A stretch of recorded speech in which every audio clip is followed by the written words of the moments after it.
Hello dear students, welcome to the next class. आज हम जो है ना लास्ट क्लास में देख रहे थे isotopes, isobars, isotones, iso electronics. ठीक है, ये आइसो डाइफर्स देख रहे थे वहाँ पे। तो इसको पहले देख लेते हैं, उसके बाद फिर ना प्लांक्स क्वांटम थ्योरी से हम लोग स्टार्ट करेंगे।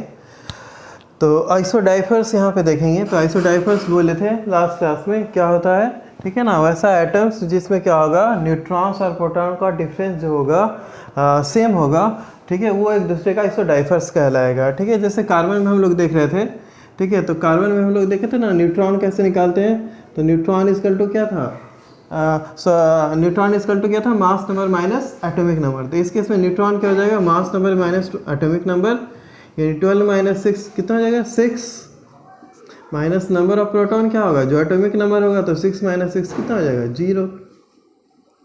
ठीक है, इस केस में ठीक है न्यूट्रॉन कितना होगा, तो mass number minus atomic number, तो कितना हो जाएगा 14 माइनस 7 7। इसका एटॉमिक नंबर कितना हो गया 7, तो प्रोटॉन भी 7, तो ये 7 माइनस 7 0। इस केस में नंबर ऑफ न्यूट्रॉन क्या होगा, mass number minus atomic number, तो ये हो जाएगा 8। नंबर ऑफ प्रोटॉन कितना होगा, जितना एटॉमिक नंबर है, तो 8 माइनस 8 0। तो सब केस में जो है न्यूट्रॉन और प्रोटॉन का जो डिफरेंस है ये क्या है, ठीक है ना, 0 आ रहा है, मतलब सेम आ रहा है। 0 है चाहे कुछ है, सेम आना चाहिए। अगर प्रोटॉन और न्यूट्रॉन और प्रोटॉन का डिफरेंस अगर सेम आ गया तो वो जो होगा एक दूसरे का, वो सब क्या कहलाएगा, आइसो डाइफर्स कहलाएगा। तो ये तीनों जो है ना एक दूसरे का जो है आइसो डाइफर्स कहलाएगा। नेक्स्ट हम लोग आएंगे न्यूक्लियर आइसोमर्स में। तो न्यूक्लियर आइसोमर्स में जो है ना हम लोग यहाँ पे बस इतना ही समझेंगे कि होता क्या है। तो न्यूक्लियर आइसोमर्स उसको बोलेंगे जिसका कि एटॉमिक नंबर और मास नंबर सेम हो जाए बट न्यूक्लियर प्रॉपर्टी जो हो उसका जो है ना डिफरेंट हो।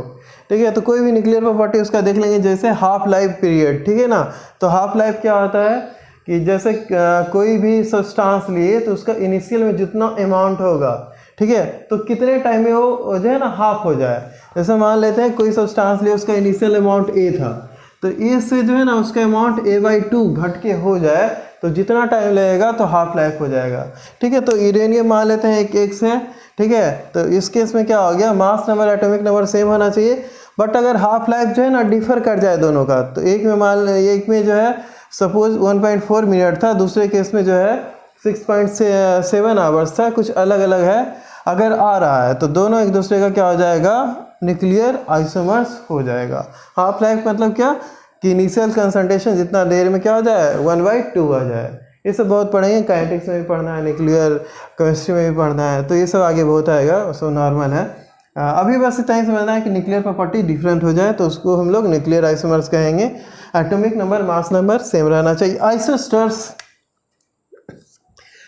आइसोस्टर्स जो है ये थोड़ा इंपॉर्टेंट है एग्जाम पॉइंट ऑफ व्यू से। जैसे आइसो इलेक्ट्रॉनिक्स तो जो है बराबर पूछते रहता है, आइसोस्टर्स पूछा नहीं है, तो जो है ना एग्जाम में इंपॉर्टेंट है, एडवांस में भी पूछ सकता है, तो ये ध्यान देंगे। इसमें क्या होता है, बहुत आसान सा, इसमें कुछ है ऐसा नहीं टिपिकल, लेकिन क्या है कि बहुत कम लोग जो है ना इसको जानते हैं, तो ये जो है एग्ज़ाम में पूछेगा तो कम लोग बना पाएंगे, तो बेटर है इसको समझ लेते हैं। तो जैसे आइसोस्टर्स में क्या होता है ना कि आइसोस्टर्स आइसो इलेक्ट्रॉनिक्स से थोड़ा सा जो है ना मॉडिफाइड कर दिया उसको। आइसो इलेक्ट्रॉनिक्स में क्या था कि नंबर ऑफ इलेक्ट्रॉन्स क्या होगा, सेम होगा। आइसोस्टर्स में बात करते हैं कि number of atoms plus number of electrons दोनों सेम होना चाहिए। ठीक है, तो जैसे हम लोग बात करेंगे N2 में, तो नाइट्रोजन का एटॉमिक नंबर 7, तो एक नाइट्रोजन में 7 इलेक्ट्रॉन, तो दो नाइट्रोजन में कितना इलेक्ट्रॉन, 14 इलेक्ट्रॉन्स। कार्बन का एटॉमिक नंबर 6, इसका 8, ठीक है ना, तो 6 + 8 कितना हो जाएगा, 14 इलेक्ट्रॉन्स। तो नंबर ऑफ एटम सेम होना चाहिए। इस केस में नंबर ऑफ एटम कितना है, 2।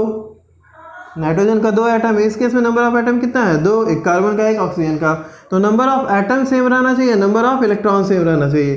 तो अगर 2 मॉलिक्यूल, ठीक है, या 2 आयन जो भी रहेगा, नंबर ऑफ इलेक्ट्रॉन्स अगर सेम हो जाए, तो नंबर ऑफ इलेक्ट्रॉन्स के साथ साथ नंबर ऑफ एटम्स भी सेम हो जाए, तो दोनों एक दूसरे का क्या कहलाएगा, आइसोस्टर्स कहलाएगा।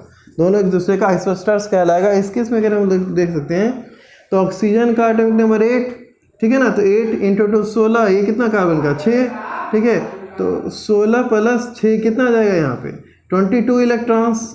इस केस में नाइट्रोजन का 14, ठीक है, प्लस कितना ऑक्सीजन का 8, ठीक है, तो यहाँ पे कितना हो जाएगा 22 इलेक्ट्रॉन्स। और इस केस में भी 3 एटम, और इस केस में भी कितना 3 एटम। ठीक है, इस केस में 3 एटम है, इस केस में 3 एटम। तो एटम सेम हो जाए और इलेक्ट्रॉन्स भी सेम हो जाए तो दोनों एक दूसरे का क्या कहलाएगा, आइसोस्टर्स कहलाएगा। सिमिलरली इस केस में भी अगर हम लोग लेंगे, ठीक है, तो फ्लोरीन का एटॉमिक नंबर कितना होता है 9, तो 18 इलेक्ट्रॉन्स। इस केस में क्लोरीन का कितना 17, इसका हाइड्रोजन का कितना 1, तो यहाँ पे भी 18 इलेक्ट्रॉन्स। इसमें भी 2 एटम होगा, ठीक है ना, इसमें भी क्या होगा 2 एटम होगा, तो दोनों में एटम भी सेम हो गया और इलेक्ट्रॉन्स भी सेम हो गया। तो उस केस में दोनों एक दूसरे का क्या कहलाएगा, आइसोस्टर्स कहलाएगा। ठीक है, तो ये आइसोस्टर्स है ना, ये एडवांस पॉइंट ऑफ व्यू से इंपॉर्टेंट है, मेन से समय भी पूछ सकता है, तो ये थोड़ा सा ध्यान रखना है इस चीज़ को। बाकी तो हम लोग देख चुके हैं। आइसोडाइफर्स भी जो है ना नहीं पूछा है, तो ये भी पूछने का चांस बनता है। मतलब इससे एक क्वेश्चन जो है ना बराबर जो है पूछने का चांस रहता है, पूछते भी रहता है। तो बस ध्यान देना, बहुत आसान सा चीज़ें, इसमें कुछ खास ऐसा है नहीं, बस ये इलेक्ट्रॉन्स जो है ना, न्यूट्रॉन्स प्रोटॉन्स निकालने आना चाहिए, बाकी हम लोग आसानी से बता देंगे। ऑप्शन में बस है ना जो है एलिमेंट मॉलिक्यूल एटम आयन इस तरह से देगा, उसमें बताने के लिए बोलेगा। ठीक है, जैसे आइसो इलेक्ट्रॉनिक्स में पूछेगा तो कौन सा पेयर आइसो इलेक्ट्रॉनिक्स है, तो 4 पेयर दे देगा। ठीक है, आइसोस्टर्स में भी 4 पेयर दे देगा, कौन सा आइसोस्टर्स है। आइसोडाइफर्स में भी पूछ देगा उस तरह से, तो क्वेश्चन इस तरह से देता है। आइसो इलेक्ट्रॉनिक्स तो बराबर पूछते रहता है, ये सब भी जो है ना पूछने का चांस बनता है। क्या है कि क्योंकि जो है ना अब क्वेश्चंस थोड़ा थोड़ा जो है नया डालने लगा है, तो उसमें से ये सब नया वेराइटी आएगा। ऐसे भी आईआईटीज़ में तो वेराइटी थोड़ा होता ही है। तो यहाँ पे ये है, अब इसको क्या करते हैं ना, थोड़ा सा 1 और 2 लाइन डिफिनीसन इसको लिखा देते हैं, उसके बाद फिर हम लोग आगे बढ़ेंगे प्लांक्स में। तो सबसे पहले लिखेंगे एटॉमिक नंबर। ठीक है, जेड से लिखते हैं, लास्ट क्लास में पढ़ाए थे, उसको लिखाए नहीं थे, उसको थोड़ा लिख लेते हैं 1 लाइन में। Atomic number of an element is the number of protons.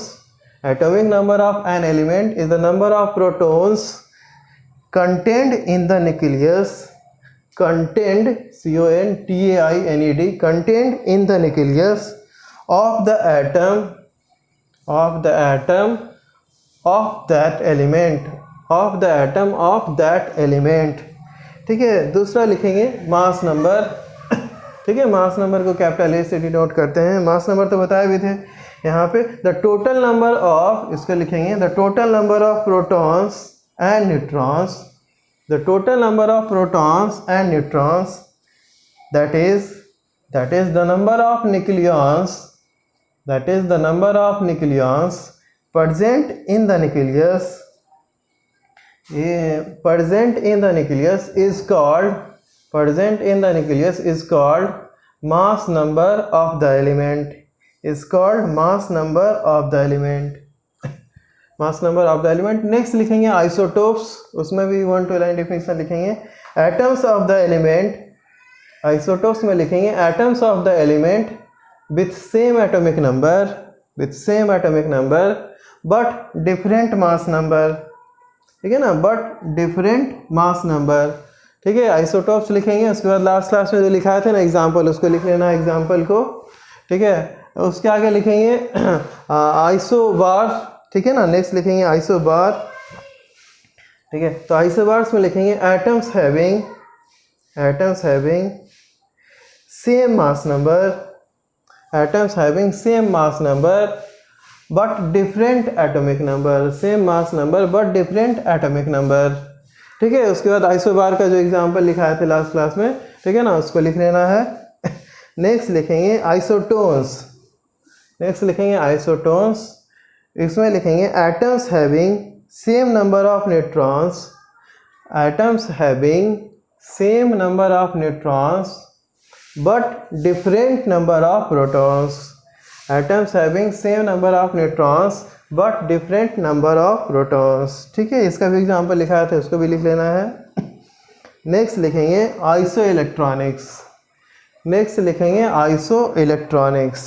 ठीक है, तो आइसो इलेक्ट्रॉनिक्स में लिखेंगे atoms comma molecules and ions having same number of electrons, having same number of electrons are called isoelectronics, are called iso electronics.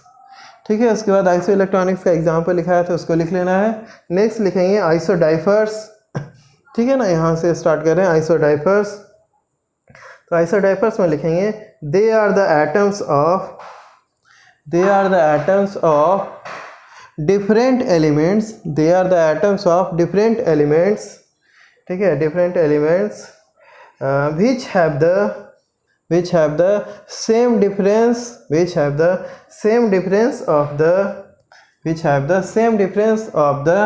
neutrons and protons, same difference of the neutrons and protons। उसके बाद जो है ना ये तीनों जो है ना लिख लेना है पॉज करके। नेक्स्ट हम लिखेंगे न्यूक्लियर आइसोमर्स को डिफाइन करेंगे। ठीक है, तो इसमें लिखेंगे आइसोमर्स, न्यूक्लियर आइसोमर्स में लिखेंगे nuclear isomers are the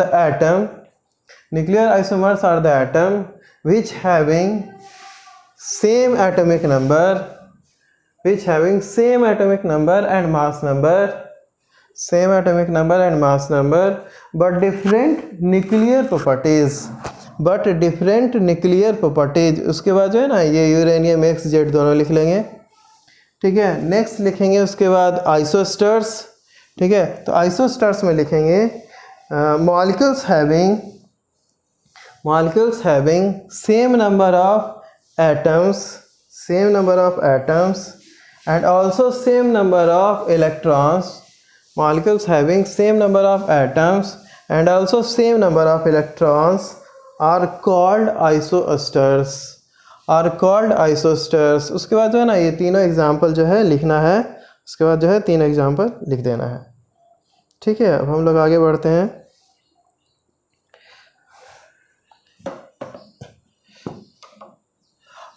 Planck's quantum theory हम लोग देखेंगे यहाँ पे। उसके बाद फोटो इलेक्ट्रिक इफेक्ट देखेंगे। तो पहले समझते हैं, उसके बाद फिर क्वेश्चंस इसमें कुछ देख लेंगे जो इम्पोर्टेंट है एग्जाम पॉइंट ऑफ व्यू से। ठीक है ना, तो पहले प्लांक्स क्वांटम थ्योरी पे फोकस करते हैं। तो प्लांक्स का क्वांटम थ्योरी क्या है ना, इसको समझते हैं। ठीक है, प्लांक्स अपना एक थ्योरी दिया था। प्लांक्स बोला था कि इसका कहना था कि अगर कोई एटम या कोई मॉलिक्यूल एनर्जी एब्जॉर्ब कर रहा है या एनर्जी इमिट कर रहा है। ठीक है, अगर कोई एटम या मॉलिक्यूल एनर्जी एब्जॉर्ब कर रहा है या इमिट कर रहा है, ठीक है, तो वो जो होगा ना डिस्क्रीट फॉर्म में होगा, not in the continuous form. ठीक है, कहने का मतलब क्या हुआ कि अगर कोई बॉडी जो है, ठीक है, अगर कोई एटम या मॉलिक्यूल एनर्जी एब्जॉर्ब किया या इमिट किया, ठीक है ना, वो डिस्क्रीट फॉर्म में मतलब स्मॉल थोड़ा करके जो है ना एनर्जी एब्जॉर्ब करेगा, इमिट भी करेगा ना, तो थोड़ा करके एनर्जी इमिट करेगा। ये नहीं कि लगातार एनर्जी इमिट कर रहा है। जैसे पहले सीरियल्स में नहीं दिखाता था या मूवी में कि जो है भगवान जी जो है ना अपना जो है ब्लेसिंग दे रहे हैं, तो क्या हो रहा है, लाइट निकल रहा है। ठीक है ना, उनके हाथ से लाइट निकलता था और जो है ना जो भक्त रहता था उनको चला जाता था। तो लाइट जो दिखाता था ना एक कंटिन्यूस दिखाता था, लाइट निकल रहा है जो है ना, निकल रहा है और जा रहा है। मतलब जब तक हाथ ऐसे लाइट जा रहा है भक्त के पास, मतलब भक्त को आशीर्वाद जो है ना ब्लेसिंग मिल रहा है। तो इस तरह से दिखाता था ना ये लाइट कंटिन्यूअस है, मतलब यहाँ से निकल रहा है लगातार जा रहा है लाइट। लेकिन ऐसा होता नहीं है। ठीक है ना, लाइट क्या होता है ना एक स्मॉल पॉकेट के फॉर्म में जाता है। थोड़ा सा लाइट गया, जैसे यहाँ से लाइट निकला तो थोड़ा सा गया, ठीक है ना, थोड़ा सा गया, फिर जो है ना फिर आगे बढ़ा, फिर थोड़ा सा गया। तो इस तरह से जो है ना थोड़ा करके लाइट आगे बढ़ता है। ठीक है, यानी कि लाइट जो है ना कंटिन्यूअस वे में जो है, यानी जो एनर्जी निकल रहा है या इमिट हो रहा है वो जो है ना कंटिन्यूअस नहीं है कि लगातार नहीं निकल रहा है एनर्जी। ठीक है ना, थोड़ा सा एनर्जी निकला, ठीक है ना, फिर थोड़ा सा निकला, फिर थोड़ा सा निकला, फिर थोड़ा सा निकला। इस तरह से थोड़ा एनर्जी निकलेगा। तो डिस्क्रीट फॉर्म में होगा, ना कि कंटिन्यूअस फॉर्म में। ठीक है, अब जो थोड़ा सा एनर्जी निकला, ठीक है ना, वो कौन सा एनर्जी होगा ना, उसके बारे में भी बताया कि जो सबसे स्मॉलेस्ट अमाउंट ऑफ एनर्जी, ठीक है, जो एटम मॉलिक्यूल इमिट करेगा या ऑब्जॉर्व करेगा, ठीक है, उसको हम लोग बोलते हैं क्वांटम ऑफ एनर्जी, मतलब 1 क्वांटम। ठीक है, तो एक तरह से बोल दिया कि अगर जो है ना स्मॉलेस्ट अमाउंट ऑफ एनर्जी अगर कोई बॉडी एटम मॉलिक्यूल क्या करेगा, एब्जॉर्ब करेगा, इमिट करेगा, ठीक है, उसको हम लोग बोलेंगे क्वांटम ऑफ एनर्जी। ठीक है। तो वो बोला ना, जो क्वांटम के पास जो एनर्जी होगा, मतलब कि एक क्वांटम होगा एनर्जी का, वो एब्जॉर्ब कर रहा है, एमिट कर रहा है, और या उसी के मल्टीपल में करता है। यहाँ पे देखते हैं जैसे कोई body quantum of energy absorb किया, इमिट किया, ठीक है। तो एनर्जी जो होता है उसके बारे में बताया कि एनर्जी जो होता है ना डायरेक्टली प्रोपोर्शनल होता है फ्रीक्वेंसी के, ठीक है ना। ये प्लांक्स अपना एक जो है रिलेशनशिप यहाँ पे बैठाने की कोशिश कर रहा है कि एनर्जी जो होगा डायरेक्टली प्रोपोर्शनल होगा फ्रीक्वेंसी का। उसके बाद है ना ये डायरेक्टली प्रोपोर्शनल को हटा के एक नया कांस्टेंट यहाँ पे लाया, इसको इंट्रोड्यूस किया, उसको बोलते हैं प्लांक्स कांस्टेंट, जो कि बहुत इंपॉर्टेंट है, बहुत आगे बहुत जगह पे आएगा ये, ठीक है। तो प्लांक्स कांस्टेंट आया और उस कांस्टेंट का वैल्यू भी बताया ये 6.626 इंटू 10⁻34 जूल सेकेंड, याद रखना है इसको, ठीक है। और उसके बाद ये बोला कि कोई भी बॉडी एनर्जी एब्जॉर्ब या इमिट कर रहा है ना, वो क्या है, डिस्क्रीट फॉर्म है। तो छोटा छोटा पॉकेट में एनर्जी जो है ना ऑब्जर्व करेगा, थोड़ा थोड़ा अमाउंट करके या इमिट करेगा। तो जो स्मॉलेस्ट पॉकेट ऑफ एनर्जी होगा, मतलब सबसे छोटा अमाउंट ऑफ एनर्जी जो होगा वो होगा एच न्यू, यानी वो मिनिमम अमाउंट ऑफ एनर्जी जो है ना एब्जॉर्ब कर सकता है एच न्यू, उससे कम नहीं करेगा, यानी या इमिट कर सकता है एच न्यू, मिनिमम उतना ही कर सकता है इमिट या एब्जॉर्ब, उससे कम नहीं। या फिर उससे ज़्यादा जो ऑब्जर्व करेगा ना तो 2h न्यू, यानी h न्यू ऑब्जर्व करे या 2h न्यू ऑब्जर्व करे या 3h न्यू ऑब्जर्व करे या 4, मतलब ये है ना इसके इंटीग्रल मल्टीपल में ऑब्जर्व करते जाएगा, ठीक है। तो ये उसका मतलब प्लांक्स करना था। तो प्लांक्स का थ्योरी यही था कि एनर्जी जो ऑब्जर्व करेगा, इमिट करेगा, और डिस्क्रीट फॉर्म में होगा, कंटिन्यूस फॉर्म में नहीं होगा। और energy, minimum amount of energy जो ऑब्जर्व करेगा उसको एक क्वांटम कहते हैं। और एक क्वांटम का जो एनर्जी होगा उसको बोला कि एनर्जी जो होगा डायरेक्टली प्रोपोर्शनल होगा फ्रीक्वेंसी के, और ई इक्वल टू जो हो जाएगा एच न्यू हो जाएगा। और जो बोला कि एनर्जी जो है एच न्यू या 2h न्यू या 3h new 4h new 5h new, ठीक है, NH न्यू के फॉर्म में वो एनर्जी ऑब्जर्व करेगा। यहाँ पे देखना न्यू इक्वल टू हम लोग पढ़े थे c बाई लेमडा, ठीक है। तो एनर्जी इक्वल टू जो है ना इसको आगे बढ़ा सकते हैं हम लोग, energy equal to HC upon lambda, ठीक है। यहाँ से भी जो है अगर लेमडा भी दे देता ना तो हम निकाल देते हैं यहाँ से, energy equal to HC upon lambda.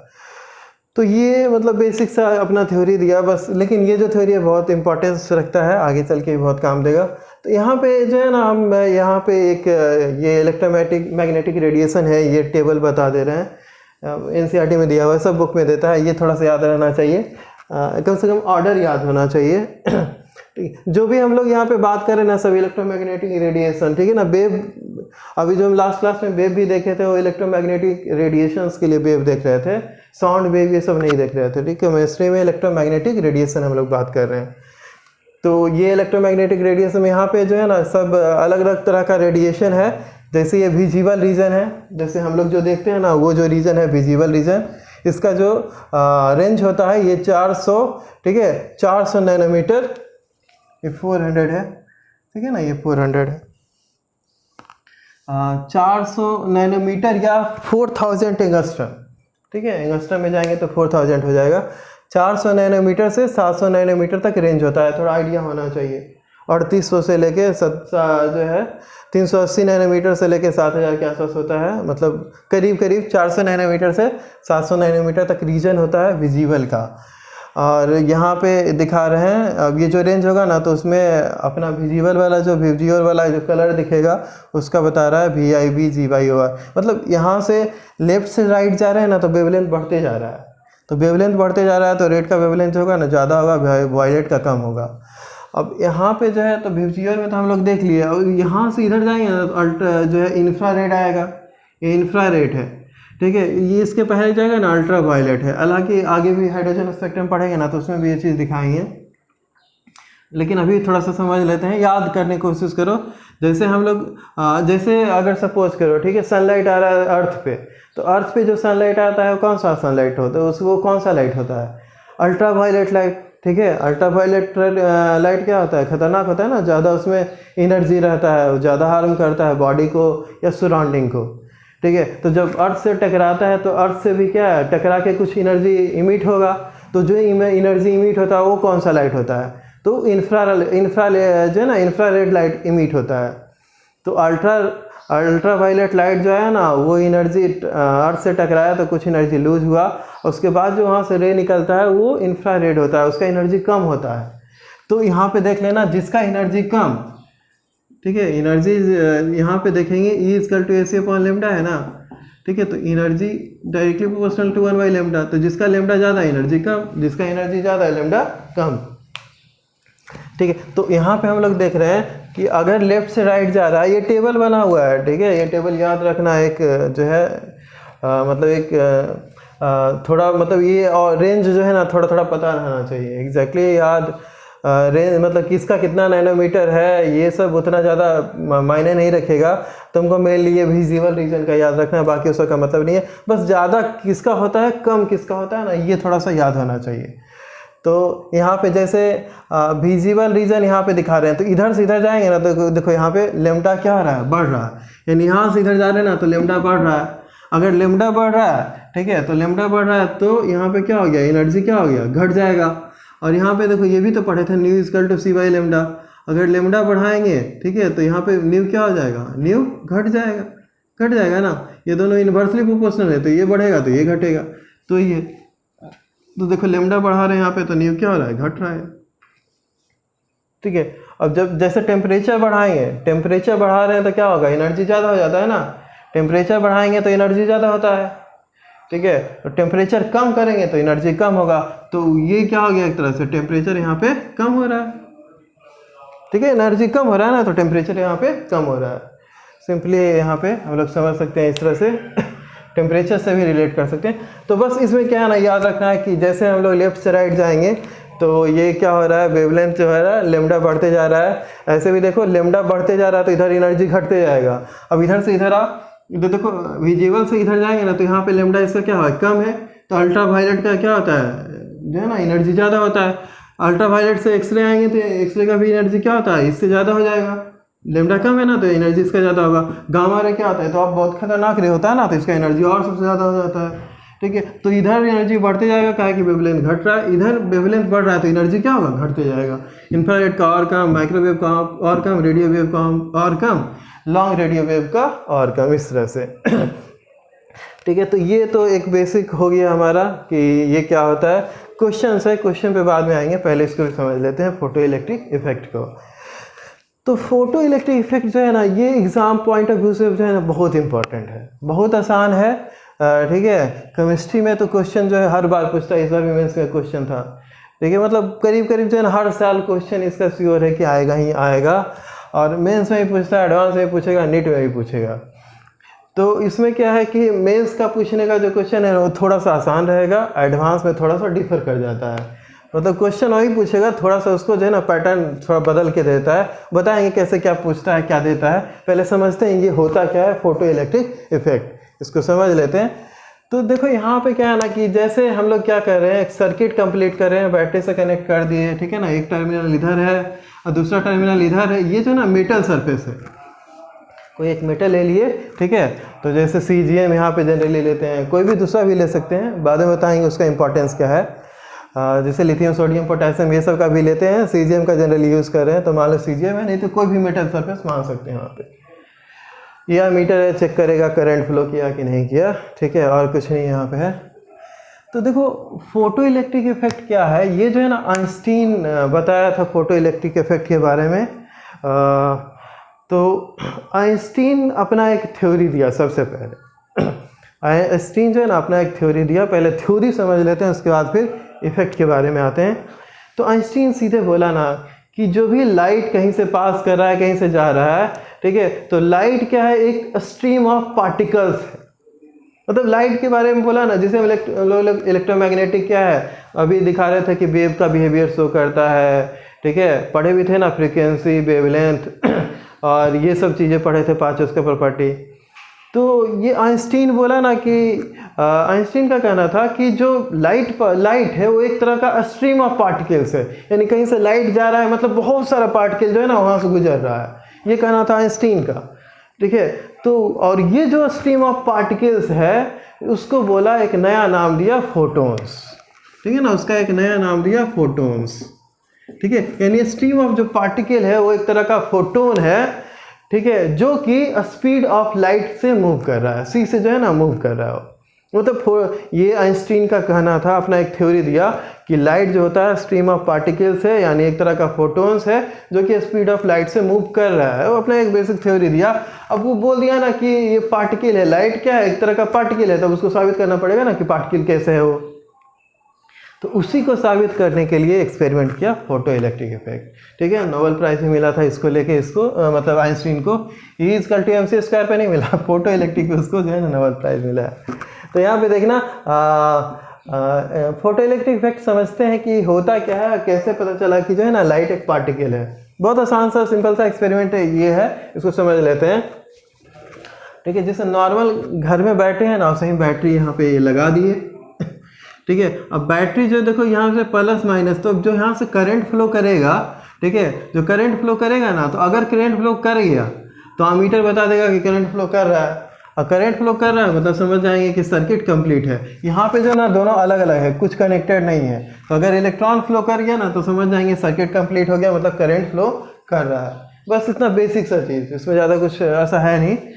तो कैसे इलेक्ट्रॉन यहाँ पे क्या होगा ना, इसको समझना मेन है। मेन यहाँ पे जो है ना, ये मेटल सरफेस है, यहाँ पे क्या हुआ ये मेन है। बाकी तो सब बेसिक चीज़ है, नॉर्मल चीज़ें है, उसमें ज़्यादा पंगा नहीं होगा। इसको बस समझ लेना, इसको समझ में आ गया क्वेश्चन बन गया सब।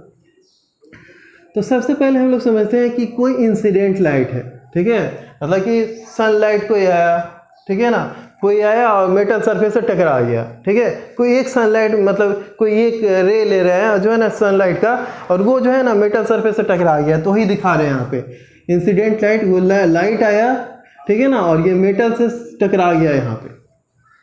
अब यहाँ पे मेटल से टकरा गया तो ये क्या हो गया, मेटल सरफेस क्या होगा, बहुत सारे आइटम से मिलके बना होगा ना जी, ये बहुत सारे आइटम से मिलके बना होगा। तो किसी आइटम से टकराए, ठीक है, तो मान लो किसी आइटम से टकराया, तो सपोज करो ये आइटम से टकरा गया। ठीक है, अब एटम में क्या होगा, ठीक है ना, जैसे सपोज करो एक स्फीयर ले रहे हैं, स्फीयर एक एटम है, तो इस एटम से आके टकराया, तो एटम में क्या है, बहुत सारा सेल्स होता है, ठीक है ना, ऑर्बिट जिसको कहते हैं। ठीक है, तो पहला सेल, दूसरा सेल, तीसरा सेल, ठीक है, तो इलेक्ट्रॉन क्या रहेगा, सेल में ही रहता है, अलग अलग सेल में रहता है। तो ये जो बाहर से इलेक्ट्रॉन बाहर से जो इंसिडेंट लाइट आया वो किससे टकराएगा, न्यूक्लियस से तो जाके टकराएगा नहीं, जो बाहर में रहेगा ना उससे जाके टकराएगा। तो बाहर में क्या है, इलेक्ट्रॉन घूमते रहता है, तो बाहर में जाके ना इलेक्ट्रॉन से टकराएगा वो लाइट रेज। ठीक है, तो बाहर में जो इलेक्ट्रॉन से घूम रहा था, इलेक्ट्रॉन जो घूम रहा था, इससे आके क्या होगा, टकरा जाएगा ये रे। ठीक है, तो यहाँ पे पंगा क्या है ना कि यहाँ पे प्लस चार्ज है न्यूक्लियस पे और ये इलेक्ट्रॉन है, दोनों के बीच फोर्स ऑफ अट्रैक्शन है। पंगा यही है कि दोनों के बीच क्या है, एक फोर्स ऑफ अट्रैक्शन है।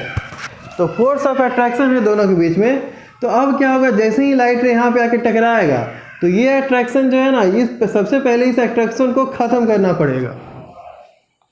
कहने का मतलब क्या है कि बाहर से जो सनलाइट यहाँ पे टकराया, यानी किसी एटम पे टकराया, तो एटम पे टकराया तो इलेक्ट्रॉन पे टकराएगा, नहीं तो प्रोटॉन न्यूट्रॉन पे टकराएगा। तो प्रोटॉन न्यूट्रॉन तो अंदर है तो उससे टकराएगा नहीं, इलेक्ट्रॉन पे टकराएगा।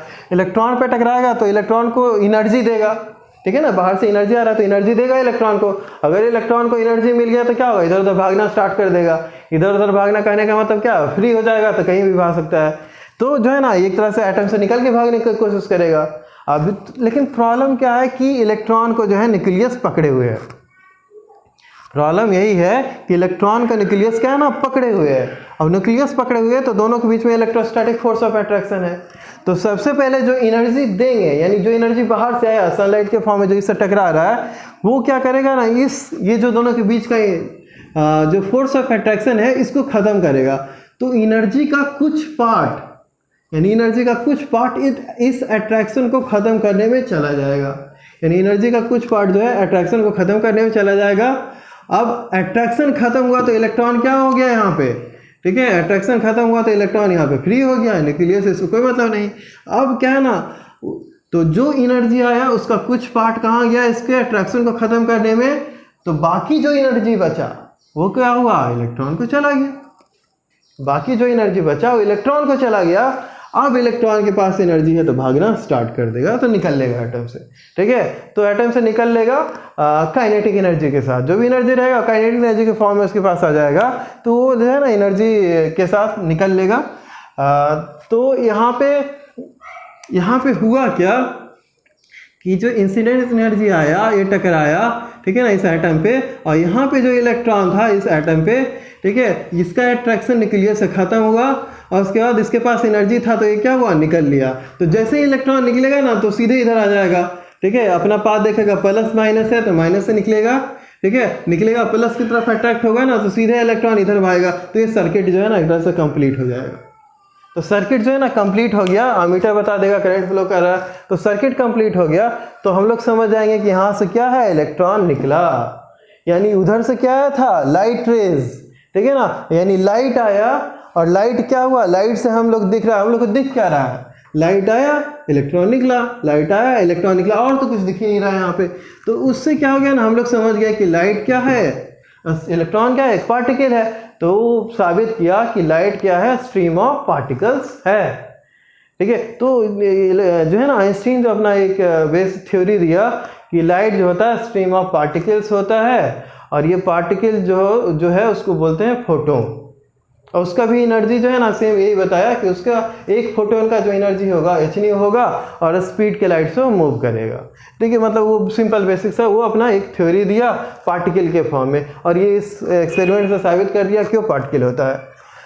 अब देखो ये एग्जाम पॉइंट ऑफ व्यू में ना ये क्वेश्चन इससे पूछेगा, ठीक है, वो समझने के लिए था कि कैसे हुआ। क्वेश्चन जो है यहाँ से पूछेगा, तो यहाँ पे क्वेश्चन क्या आएगा, energy of incident light. Incident light जो हम लोग दिए, यानी बाहर से जो एनर्जी आया वो क्या हुआ, इसका कुछ एनर्जी जो हो गया, इसका जो अट्रैक्शन है इसको ख़त्म करने में गया, तो उसको हम लोग बोलते हैं वर्क फंक्शन। उतना एनर्जी जिससे क्या हो गया, इलेक्ट्रॉन का अट्रैक्शन न्यूक्लियस से ख़त्म हो जाए, ठीक है ना, उसको हम लोग कहते हैं वर्क फंक्शन, ठीक है। वर्क फंक्शन को हम लोग W से डिनोट करते हैं, नहीं तो फाई से भी डिनोट करते हैं, कहीं कहीं बुक में अलग अलग लिखा रहता है, दोनों में लिखा रहेगा, समझ जाएंगे वर्क फंक्शन है। तो जितना एनर्जी आया उसमें से कुछ एनर्जी क्या हुआ, ये जो है ना अट्रैक्शन खत्म करने में गया तो वर्क फंक्शन, बाकी जो एनर्जी बचा वो काइनेटिक एनर्जी हो गया फोटो इलेक्ट्रॉन्स का, ठीक है। ये फोटोन की तरह हम लोग मान रहे थे ना, तो फोटो इलेक्ट्रॉन्स हो गया, इंसिडेंट लाइट आया इसके कारण। तो एनर्जी जो हो जाएगा ये होगा work function plus kinetic energy of photo electrons, ठीक है। यहाँ जो एनर्जी आया इस तरह से हम लोग लिख लेते हैं, एनर्जी E हो गया, वर्क फंक्शन W हो गया, काइनेटिक एनर्जी KE हो गया। अब एनर्जी जो हो गया इंसिडेंट एनर्जी, इसको मान ले रहे हैं E = जो है h/nu, ठीक है। और यहाँ पे जो वर्क फंक्शन था ये h/0, इसमें जो एनर्जी जाएगा ना h/0, यानी ν0 जो होगा यहाँ पे, ν0 जो होगा ना थ्रेशोल्ड फ्रीक्वेंसी, यानी W या फाई को लिखते हैं वर्क फंक्शन या थ्रेशोल्ड एनर्जी, और जो फ्रीक्वेंसी होता है ना ν0 होता है, इसको लिखते हैं थ्रेशोल्ड फ्रीक्वेंसी। यानी कि मेटल को मेटल से किसी इलेक्ट्रॉन को निकालने में जो जितना एनर्जी का ज़रूरत है उस एनर्जी को हम लोग बोल रहे हैं वर्क फंक्शन h/0, और वो फ्रीक्वेंसी जो है ν0 है। यानी कि जो एनर्जी दिए तो उस मेटल पे पड़ा, तो एटम जो हो गया क्या हो गया, उस एटम का उस न्यूक्लियस से इंटरेक्शन जो था, अट्रैक्शन जो था वो ख़त्म हो गया। तो जितना एनर्जी लगा ना h/0, अब इलेक्ट्रॉन जो है ना वहाँ बैठा, अब थोड़ा सा भी उसको एनर्जी मिलेगा तो भाग लेगा, तो काइनेटिक एनर्जी उसको मिल रहा है ना, तो उससे निकल लेगा वहाँ से। तो ये हो गया। तो ये जो है मतलब बेसिक सा आइंस्टीन का इक्वेशन है, याद रखना है जी। देखो इसी से क्वेश्चन पूछा था इस बार, जो है ना मेंस में हमेशा पूछते रहता है, तो मेंस नीट में ये सबसे पूछेगा डायरेक्ट क्वेश्चन, मतलब ये फार्मूला यूज़ कर लो अपना, ठीक है। लेकिन एडवांस में जो है ना इतना आसानी से नहीं पूछेगा कि सीधे फार्मूला दे दिया उसको क्वेश्चन के फॉर्म में तुमको पूछ रहा है। तो एडवांस में थोड़ा सा डिफ़र करता है, उस पर हम लोग आएंगे। पहले जो है ना एक कर्व देख लेते हैं, जैसे काइनेटिक एनर्जी और न्यू के बीच का कर्व, ये भी पूछ सकता है एडवांस में, यह भी मेंस में भी पूछ सकता है। तो ये देखना, जैसे इस तरह से कर्व रहेगा तो कर्व हम लोग कैसे बनाएंगे ना, उसको थोड़ा सा हम लोग समझ लेते हैं।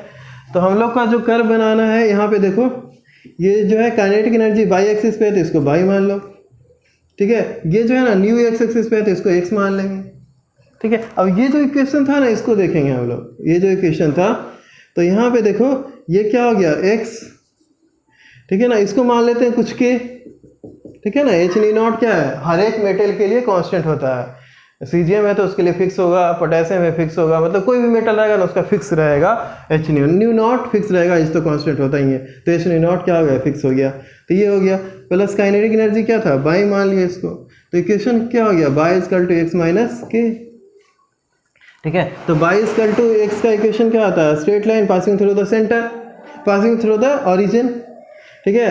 अब माइनस के कहने का मतलब क्या होता है, इसका जो इंटरसेप्ट है ना थोड़ा सा नीचे चला गया ऐसे, ठीक है। y = x का ये सही कर होता है ना, y = x का, और माइनस के कर देंगे तो थोड़ा सा नीचे चला जाएगा। तो इस केस में ना थोड़ा सा जो है नीचे से स्टार्ट होगा, तो यहाँ से जो है नीचे वाला तो हम नहीं लेते हैं, ऊपर से दिखाते हैं। तो इस तरह से जो ना ये हो जाएगा। h0 ले रहे हैं ना कि h0 तक तो क्या होगा, ये यहाँ से लेके h0 तो क्या होगा उसका, तो वो जो एनर्जी रहेगा वो जो है न्यूक्लियस इलेक्ट्रॉन को ख़त्म करने में ही जाएगा। उसके बाद जो एनर्जी देंगे ना वो क्या होगा, काइनेटिक एनर्जी प्रोवाइड करेगा, ठीक है ना। तो कर्व कुछ ऐसे हो जाएगा।